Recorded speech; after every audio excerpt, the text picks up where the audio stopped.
All right, let me talk to the players out there that are struggling with a hook.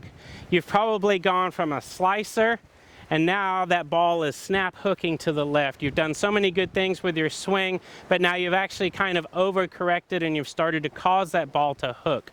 So I'm going to talk to you about how to use your Saber to really help straighten out that ball without complicating things.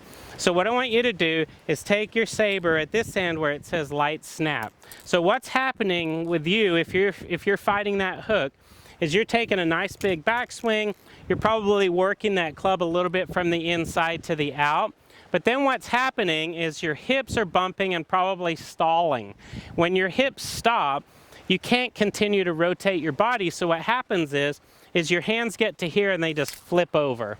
So what happens with the Saber when you do the flip is that barrel, that square Saber, begins to roll over. So instead of coming through and finishing right here with that blue stripe on top, your wrists have rolled over and you're gonna see the black side of the Saber.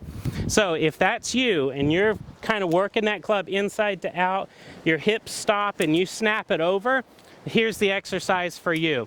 It's kind of resembles what a Henrik Stenson does through impact. So what I want you to do is take your Saber to the top of your backswing, just like normal, and then as you go through, what I want you to do is synchronize your upper body, the Saber, and your legs as you go through. So you're gonna finish right here. So when you watch Henrik Stenson play, he always finishes right there at the camera, boom, right here. So his chest is up, the Saber is up, and there is very little or zero wrist roll as he goes through impact. So that produces a very powerful but accurate swing. So that's what I want you to do. Take that Saber, go all the way back, turn your body, synchronize it, and finish straight up and down with that blue wall of the Saber pointed right back at you, and that will help you to keep all the power but hit it a lot straighter.